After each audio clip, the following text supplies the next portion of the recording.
Buenas tardes, Comuna de Paredones. Me presento, yo soy Marco Soñate, el director del CESFAM de Paredones, y en este momento me encuentro con el equipo de la urgencia respiratoria, un equipo especial que nosotros hemos planificado para atender la patología COVID. A mi derecha tengo a Carola, que es la encargada de respiratorio, kinesióloga.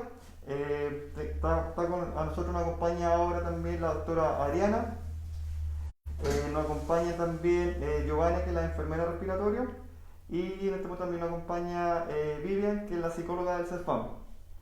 Vamos a hacer una pequeña presentación para que así también poder aclarar algunas dudas que tenga la comunidad, y obviamente hay mucha mala información en las redes, entonces la idea es poder dilucidar todas las dudas que ustedes tengan. Vamos a hacer una presentación del equipo y esperamos algunas consultas que puedan realizar ustedes.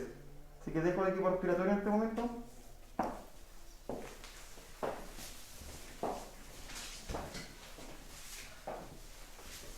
Buenas tardes, yo soy la doctora Ariana Alzolay. Vamos a hablar un poco acerca del coronavirus, conceptos bastante básicos para que todos estemos al tanto de lo que estamos viviendo en la comuna actualmente y en el mundo. El coronavirus produce una enfermedad respiratoria aguda. Está producida por el SARS-CoV-2, por sus siglas en inglés. En español estas significan síndrome respiratorio agudo severo del coronavirus. Este produce unos síntomas muy parecidos a la gripe y que en algunos casos, algunos pacientes con comorbilidades puede llegar a producirse una infección respiratoria aguda severa. Entre estos síntomas está uno muy importante, que es la fiebre. Tiene que ser la fiebre, para que sea fiebre, tiene que ser mayor a 37.8 grados centígrados. Muy importante, algunos pacientes dicen: doctora, tengo fiebre, me siento mal, me siento caliente. Y cuando le preguntamos ¿en cuánto tenías la temperatura cuando te la tomaste?, me dicen 37.2, 37.3. No, señores, la temperatura tiene que ser superior a 37.8 grados. Otro de los síntomas que se pueden presentar son tos, dolor de garganta, dolor muscular, escalofríos o tercianas, como las conocen. Unos síntomas bastante nuevos son la pérdida del olfato y la pérdida del gusto, entre otros. Estos son unos síntomas bastante claros de identificar en casa. Si alguno de ustedes los presenta, es importante que se acerquen al CEFAM, al área de respiratorio, para poder evaluarlos y tomar las medidas necesarias. Bueno, y por supuesto es súper importante saber cómo se contagia el virus. Y sabemos ya que principalmente se contagia a través de gotitas, y esto es, por ejemplo, cuando una persona tose o estornuda sin taparse la boca, y también a través del contacto de las manos, que pueden estar contaminadas hacia otra persona. Vamos a hacer una pequeña representación para que veamos cómo. Tengo harina en las manos, pero vamos a hacer como que estornudo. Entonces yo hago ¡achí! Y si se dan cuenta, queda una nube acá dando vuelta. Y esa nube serían los virus pequeñitos que quedan en el ambiente. Entonces, si yo tuviese una persona cerca, esos virus pueden caer en el ambiente de la persona. Ahora pensamos, yo estornudé y no me tapé la boca. O tosí, no me tapé la boca. ¡Achí! Con mi palma de la mano nada más, y no con el antebrazo como siempre se recomienda. Después toco a otra persona y miren lo que pasa. Yo no me doy cuenta, pero la dejé contaminada con esos virus pequeñitos que son invisibles a nuestros ojos. O bien la saludo con a la mano, o bien también podría haber sido a la cara, y finalmente esta persona queda contaminada sin saber que está contaminada, y después va a ir a su casa, o le pica la nariz, le pica el ojo, o se toca la boca, y de esa forma el virus se transmite y logra ingresar al cuerpo, y una vez que ingresa al cuerpo puede desarrollar la enfermedad. Una vez desarrollada la enfermedad, el paciente identifica sus síntomas y acude al CEFAM o al ambulatorio u hospital más cercano a su vivienda. Este paciente debe realizarse una evaluación e identificarse si es sospechoso o no. Tiene que saber que una vez que se hace el diagnóstico, nosotros tenemos, no a todos se les puede realizar el diagnóstico mediante la PCR. Tienen que saber que nosotros seguimos unos protocolos establecidos por el MinSal y por la Seremi de Salud, y estos son bastante estrictos con respecto a la identificación de un caso. Para hacer más sencillo la situación, les voy a explicar lo que son los tipos de contactos. En función a estos contactos, nosotros identificamos si es necesario o no realizarse la PCR. En estos casos están los contactos de alto riesgo y los contactos de bajo riesgo. Los contactos de alto riesgo pueden ser, en primer lugar, todo personal de salud que le presta asistencia a algún paciente sospechoso o confirmado COVID positivo y que no utilizó los elementos de protección personal necesarios, como son las mascarillas, las gafas, los escudos faciales, los delantales, entre otros. En segundo lugar, están todos los pacientes o todas las personas en contacto estrecho. Las personas en contacto estrecho son aquellas que mantienen una conversación por más de 15 minutos a una separación, a una distancia menor a 1 metro. Por esto que siempre se le recomienda, evite las conversaciones prolongadas y evite la cercanía entre persona y persona, siempre mantenerse a un poco más de 1 metro de distancia. Para otra manera de ser un contacto estrecho son todas aquellas que viajan en un mismo vehículo o un medio de transporte como un autobús o avión que esté cerrado y al mismo tiempo que mantengan una distancia menor a 1 metro. Esto pasa a ser también contacto estrecho. Otro contacto estrecho será cualquier viajero, cualquier persona que sea procedente de cualquier país de origen. Ya será tratado como un contacto estrecho. Una vez identificado el tipo de contacto y hecho la asistencia médica, nosotros nos contactamos con la Seremi de Salud y estos nos permiten o nos dan la aprobación para la realización de la toma de la muestra de PCR. Esta es envuelta por un sistema de 4 embalajes para evitar la transmisión y la pérdida de la muestra, y es llevada al Hospital del Olol en nuestra situación de CESFAN de Paredones. Es el hospital de referencia más cercano. Otro tipo de contacto es el contacto de bajo riesgo, que es todo aquel que no cumple con estas medidas que les dije, que fue el que habló con un caso confirmado, pero que no duró más de 15 minutos, o que se separó por más de 1 metro de distancia, o es aquella persona que viajó en un autobús que las ventanas estaban abiertas y que ésta estaba a más de 1 metro de distancia del paciente confirmado. Viene siendo una persona que tiene una mínima probabilidad de contagiarse de este virus. Bueno, entonces es importante tener claro que para minimizar cualquier riesgo, ya sea como estaba hablando la doctora, por un contacto estrecho o contacto que no es estrecho, es importante que tomemos medidas generales todos. Es por eso que se está hablando que es necesario usar mascarillas. Por ejemplo, acá tenemos una mascarilla que es de fabricación casera, está hecho de un material, me parece que estas de bolsa de las que son reutilizables, sirve, y lo importante que es necesario tener en cuenta cuando vamos a hacer una mascarilla es que el material del género no sea demasiado delgado. Tampoco sirve, por ejemplo, si fuera de lana, porque la idea es que logre filtrar esta tela realmente la pasada del virus. En este caso, esta le hicieron doble para minimizar el riesgo del contagio. Una forma de ver, por ejemplo, qué tanto filtra una mascarilla es, por ejemplo, colocando un spray, como este, por ejemplo, y se coloca acá y yo veo si es que logra pasar o no la barrera, cosa que si toso no pasa, se den cuenta, no pasa el líquido, pero hay otras con las que sí pasa. Y si pasa, eso significa entonces que no va a filtrar en caso de que estemos cerca de alguien que tenga coronavirus.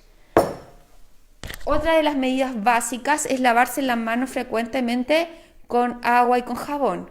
Pero también esa limpieza de manos tiene que extenderse a todo lo que hacemos diariamente. Por ejemplo, a lo mejor podemos ir a comprar y entregamos dinero a otra persona o nos pasan dinero, o a lo mejor tomamos artículos de una góndola o verduras o frutas, y para eso es necesario que tengamos en cuenta que también hay que limpiarse las manos después de tener contacto, o tomar un pasamanos, por ejemplo, o una puerta de otro lugar que es fuera de la casa, y para eso sirve desinfectarse las manos con alcohol gel.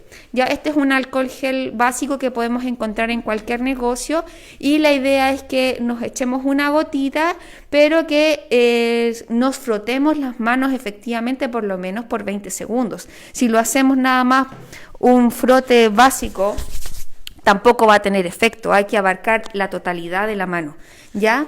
También sirve para desinfectar, así de forma básica, un alcohol al 70%, que también se puede conseguir fácilmente, ¿ya?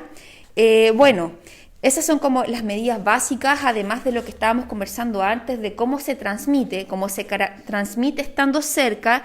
La idea es mantener siempre la distancia, no saludar de mano, no saludar de beso. La verdad es que como comunidad tenemos la costumbre de hacerlo porque somos afectivos, porque en realidad nos conocemos de mucho tiempo, pero hay que tenerlo en claro, no hay que hacerlo ni con el vecino, ni con el papá, ni con la mamá. Este es un tiempo en el que lamentablemente tenemos que extremar las medidas y ser un poco más exagerados que pecar de inocentes, de que en realidad, porque es mi familiar, porque lo conozco, porque sé que no ha salido, no tiene el virus. Más vale pensar que en realidad todos están posiblemente contagiados, y que en ese caso tengo que yo cuidarme para así poder evitar que, si es que me llego a contagiar, pueda yo contagiar a otros que a lo mejor sean más susceptibles de tener la enfermedad de forma grave. Otras cosas importantes son limpiar las superficies frecuentemente en la casa. Ya eso con cloro, más adelante les vamos a explicar cómo diluir el cloro.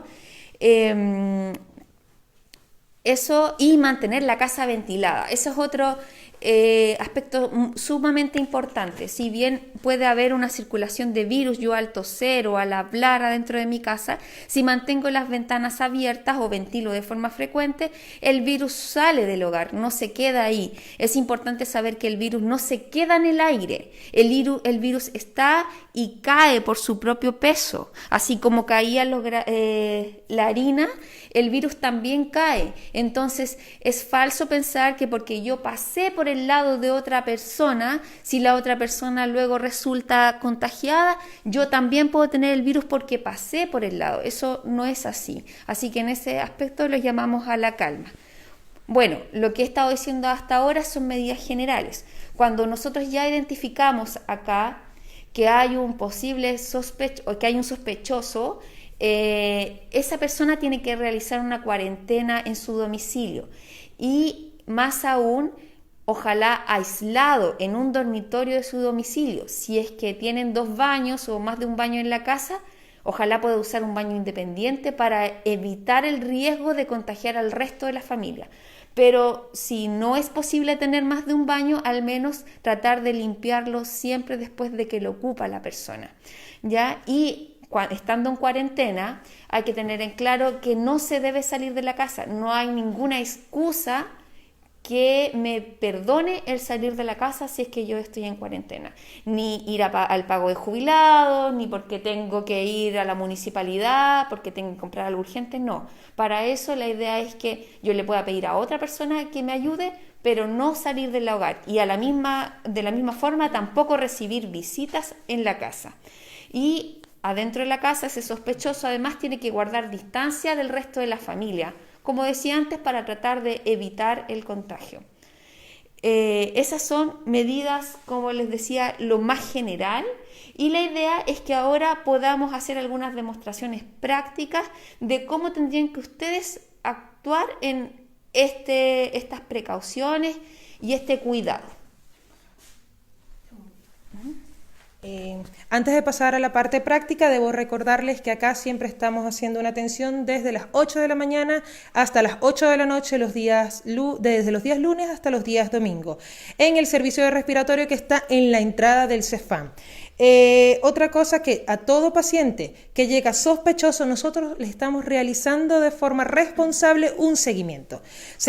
Una vez que se identifique, que se tome la muestra de PCR, este paciente se envía a su casa, en caso de no tener un medio de transporte propio, en una ambulancia con todas las medidas de protección, y se le indica el aislamiento al caso sospechoso y cuarentena al resto de la familia y a todos los contactos estrechos de este paciente. Recordar, la cuarentena significa estar en casa, no permitir el paso de otras personas o familiares a la casa. Si hay mayores de 65 años o pacientes con alguna comorbilidad o enfermedad crónica, lo ideal, si está en nuestra posibilidad, hacer que este familiar se mude a la casa de otro familiar y que no tenga riesgos de infectarse. Por otra parte, tenemos una red de apoyo que está conformada por los médicos, enfermeros, kinesiólogos, TENS y los psicólogos. Apoyo social también. Si estos pacientes que están en cuarentena necesitan por algún motivo hacer sus compras, hacer su cobro de pensionado o pagos, nosotros veremos en la oportunidad la asistencia social para poder hacer estas actividades posibles.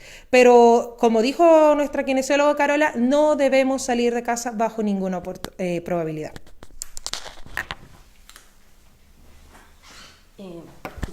Bueno, ahora vamos a empezar con la parte práctica y vamos a hacer una demostración simple con respecto al lavado de manos, que se considera como la principal acción a realizar para evitar la contaminación por el virus. Además, es una de las cosas más baratas que podemos hacer y así no andar en tanto gasto. Primero, vamos a hacer la prueba. Generalmente, la gente que hace cuando llega a su casa, vamos a hacer el lavado de manos que todos hacemos sin ponerle tanto énfasis. Hay que considerar que la postura de guantes es solamente ilustrativa, no significa Claro. que nosotros en la casa nos vamos a lavar las manos con guantes. No, esto es solamente para hacer la demostración con la témpera. Cuando llegamos a la casa nos lavamos las manos, ¿cierto? Nos ponemos el jabón primero, lo esparcimos, listo, lo enjuagamos y después quedamos así, ¿cierto? Miren bien, los colores. ¿Dónde están en los guantes? Entre medio de los dedos sigue estando blanco. Así, ese es como un lavado de manos que tiene la gente y que no le da mucha énfasis, y vamos a enseñar cómo hacer un correcto lavado de manos en este momento. Una cosa importante, Giovanna, es que ahora en este tiempo de frío, Sí. uno trata como de no mojarse las manos, ¿cierto? Se echa algo ahí nomás y listo, estoy lavado de manos. Pero realmente, como nos dijo Giovanna, eso no permite que realmente el jabón logre pasar por todas las partes de las manos. Exactamente, y lo importante es generar la espumita, porque la espuma es la que produce que el virus vaya muriendo y siendo eliminado, ¿ya? Pero, ¿cómo debería ser el lavado de manos? Primero que todo, supongamos que no tengo guantes, debería sacarme la mayor cantidad de accesorios que tenga en la mano, porque eso también va a ser transportador del virus. Me voy a echar el jabón, ¿Eso tú te refieres a los aros? Perdón, a los a los anillos. anillos, pulseritas, Las pulseras como para también. evitar ¿Y el los relojes transporte. también?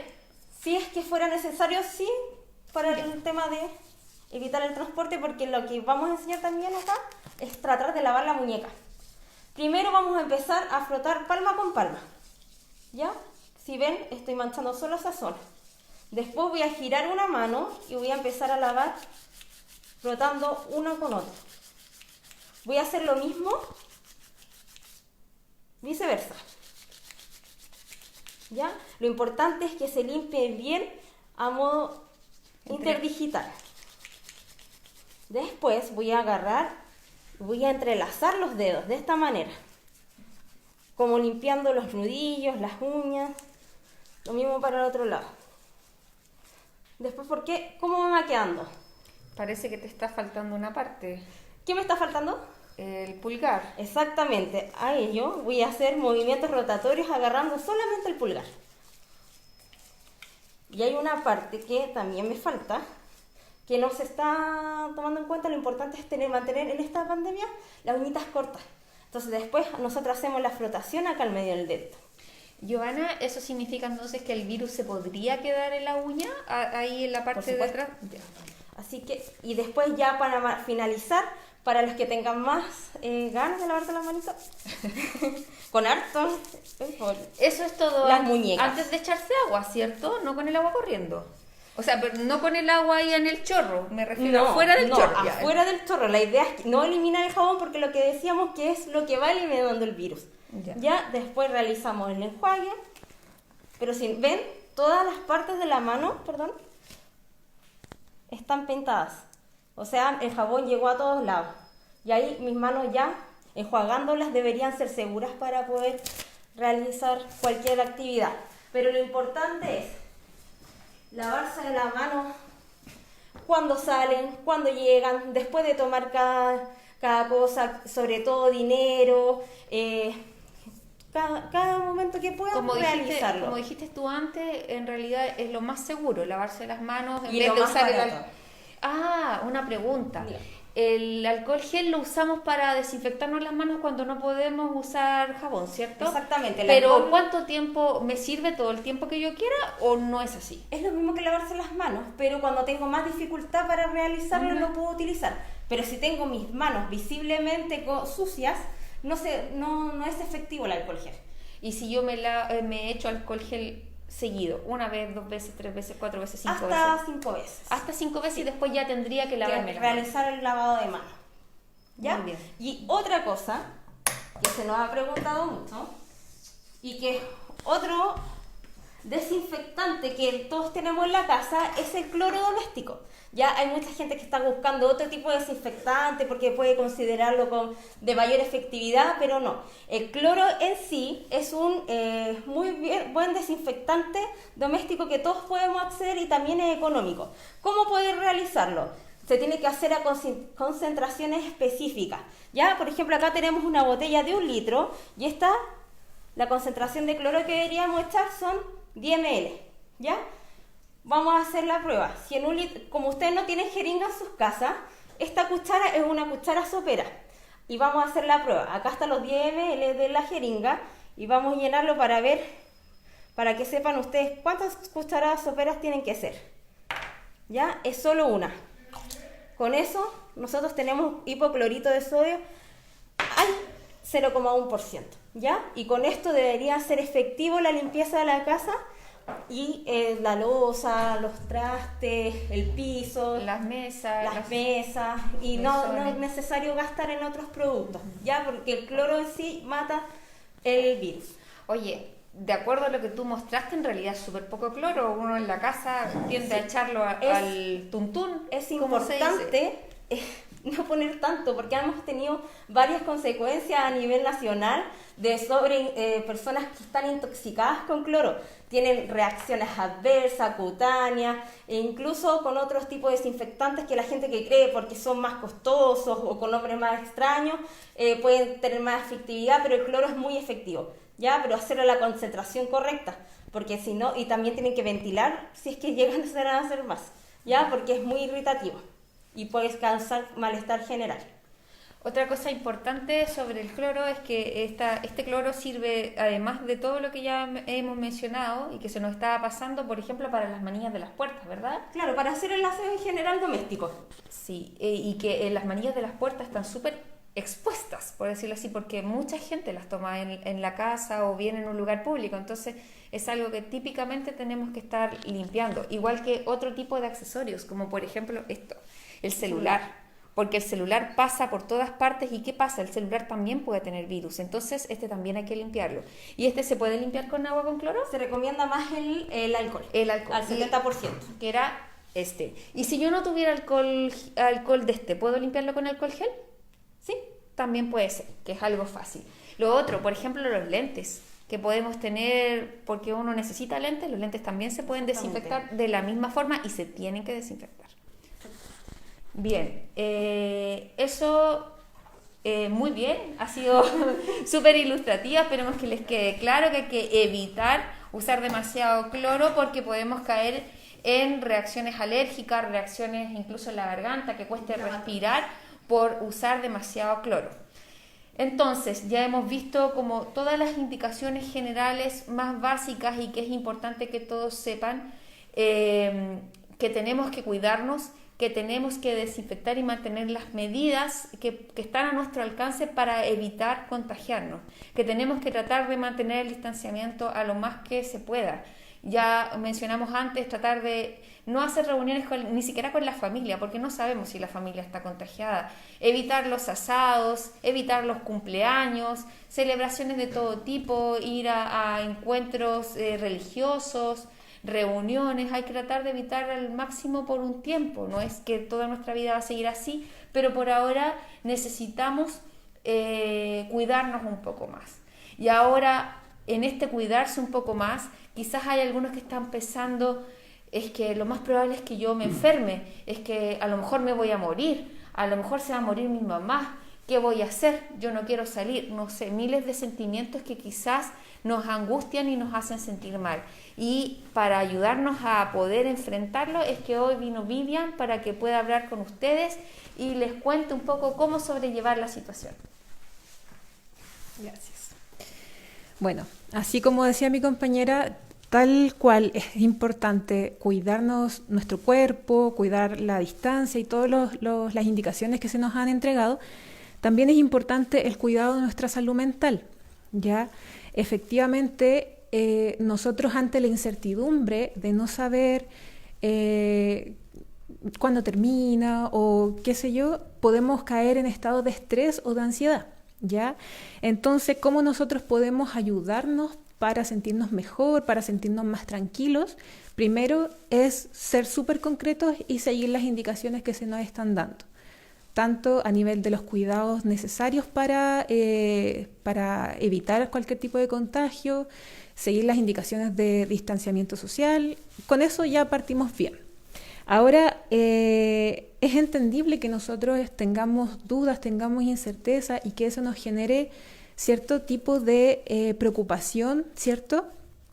Pero eso es porque nuestro cerebro necesita comprender el mundo y como en este momento tenemos algunas dudas, podemos presentar ansiedad. ¿Cómo podemos evitar esto? Primero que todo, es importante evitar la sobreexposición a noticias, ya a información, idealmente poder seleccionar las fuentes de dónde sacamos información, que sean fuentes oficiales, que sean fuentes de confiabilidad, ya, y también poder tener ciertos horarios en donde nosotros vemos noticias o nos informamos, porque efectivamente es importante estar informado, ¿cierto? Pero también hay que tener un filtro en donde nosotros elijamos ya. Este horario es donde yo me voy a informar. Y el resto del día yo hago mi vida, o sea, me refiero a que también hago otras cosas, me desarrollo en otros aspectos para sentirme tranquilo, ¿ya? Voy a estar informado, pero también necesito espacios de autocuidado. Ya las conductas principales de autocuidado, una es la evitación a la sobreexposición de noticias, ¿cierto? Como dijimos. Lo otro también es evitar el consumo de drogas, de alcohol o cualquier tipo de toxina que finalmente nos va a hacer sentir peor, ¿ya? También es importante el cuidado del sueño, de la calidad del sueño, de alimentarnos bien y en la medida de lo posible poder realizar algún tipo de actividad física, obviamente dentro del contexto de que estemos dentro de la casa, pero también podemos hacer cosas ahí, ¿ya? Lo que es importante es la calidad del sueño. ¿Por qué es tan importante? Porque de acuerdo a cómo nosotros dormimos, también esto influye en nuestro estado anímico, en la toma de decisiones, en cómo nos sentimos finalmente en general. ¿Ya? Si no estoy durmiendo bien, voy a andar más irritable, voy a andar más reactivo, entonces súper importante. También es importante generar espacios en donde yo tenga actividades placenteras, ¿ya? Actividades que me generen bienestar, que pueda yo promover emociones positivas, ¿ya? También es importante mantener contacto con nuestra red, con nuestros vínculos, ¿ya? Tener espacio en donde estemos solos, donde podamos desarrollar nuestras actividades también, pero por otro lado mantener el contacto con nuestros vínculos, preguntarnos cómo están, acompañarnos, ya sea obviamente por teléfono o por videollamada o los medios que podamos utilizar, ¿ya? También otra cosa que es importante es entender que esta situación es diferente para todos. Eso quiere decir de que vamos a reaccionar, vamos a tener ciertas acomodaciones, ¿cierto? Nosotros todos nos estamos como flexibilizando respecto a las cosas que hacíamos en general. Entonces, es importante que tengamos empatía. Esa es la palabra, que tengamos empatía con el otro, con nosotros, que tengamos paciencia con nosotros también, ¿ya? Si a veces estamos un poquito más irritables, ya, somos seres humanos y puede pasar, ¿cierto? Si a veces estamos necesitando más contención, también es importante, ¿ya? Y bueno, dentro de toda esta gama de posibilidades de actividades como tips que le estamos entregando, también es importante que si ya estoy aplicando estos tips y me sigo sintiendo mal, es importante consultar con algún especialista, ya sea para orientación o para algún tipo de tratamiento, qué sé yo, ¿ya? Así que eso, la salud física es tan importante como la salud mental y eso puede ayudarnos bastante si ponemos ojo y énfasis en el cuidado, ¿ya? Así que eso.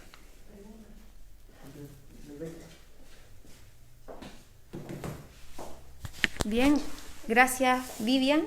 Bueno, esta era la presentación que teníamos preparada para ustedes. Este video se ha hecho en vivo con la idea de que las personas que tengan algún tipo de dudas puedan contestar, puedan preguntar. Ya tenemos algunas preguntas que ha estado recepcionando nuestro director, así que él las va a hacer y nosotros vamos a tratar de contestarlas.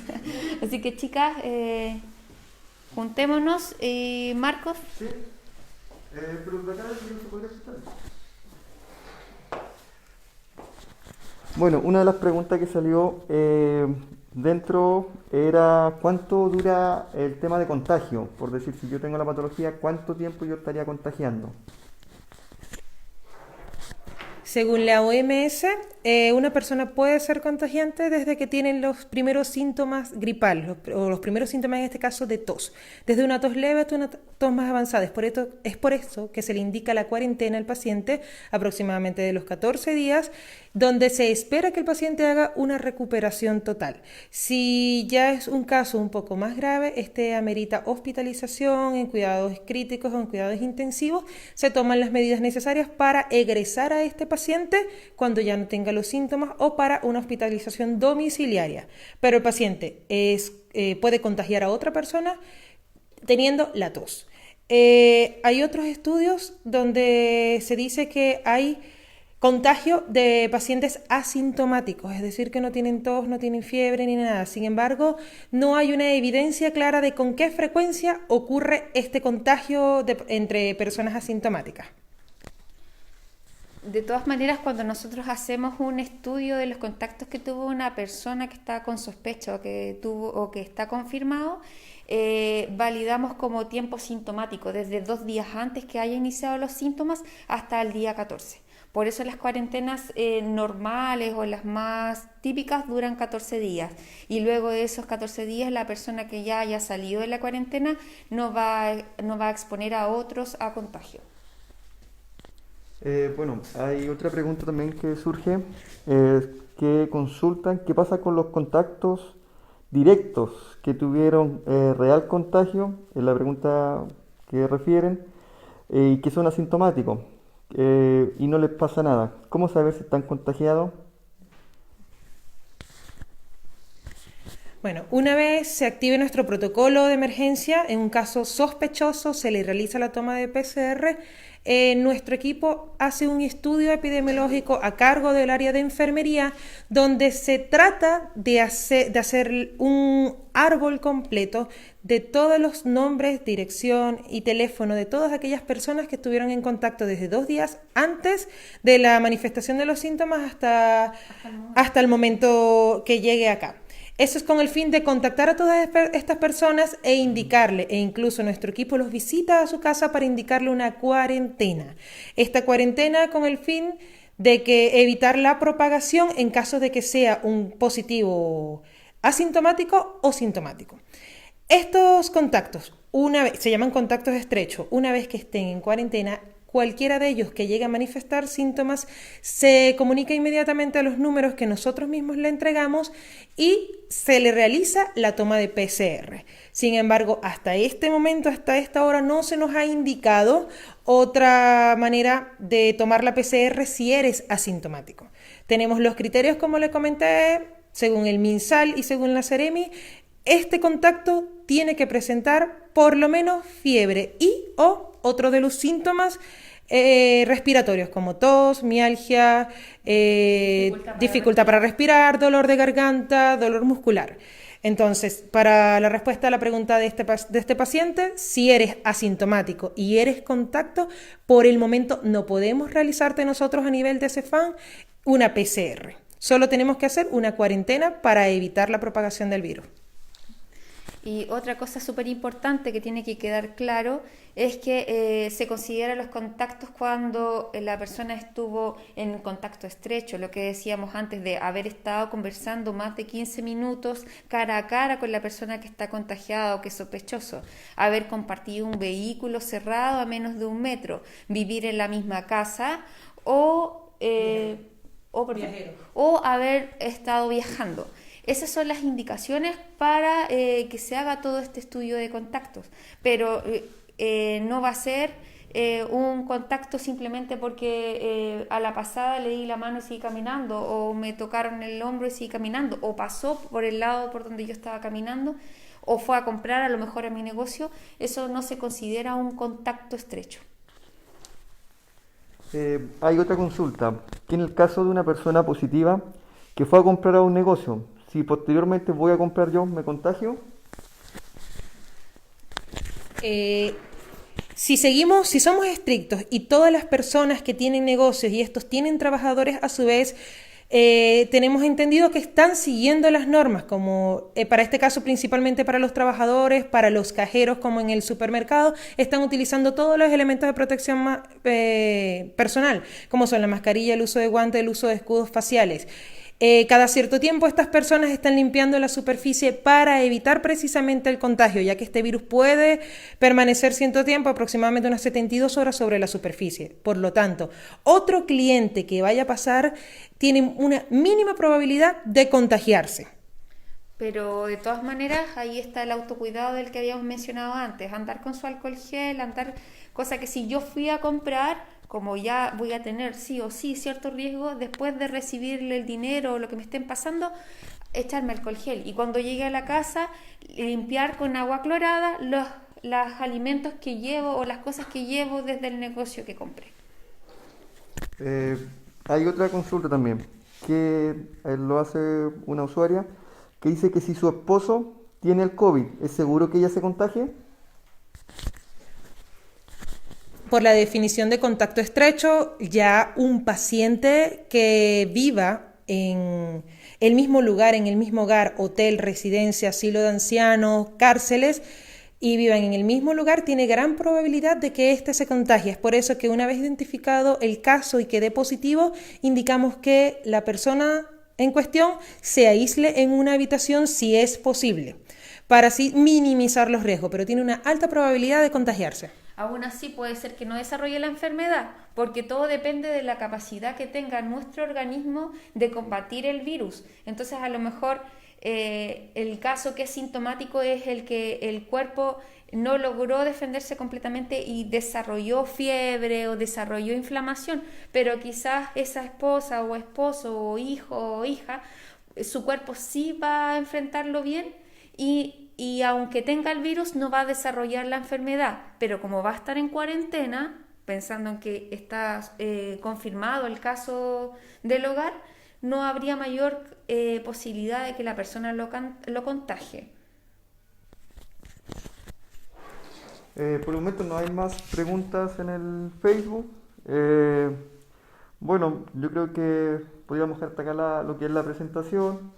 Lo importante es que toda la gente que tenga duda puedan consultar acá a nosotros que somos los profesionales de la salud a cargo de la comuna para que tengan información real de cómo uno se contagia o si tienen cualquier consulta que realizar. Nosotros estamos acá para apoyar a toda la comunidad y por lo mismo el equipo quiso difundir un poco información concreta y real de lo que es esta patología, que es una patología nueva que estamos cursando a nivel mundial.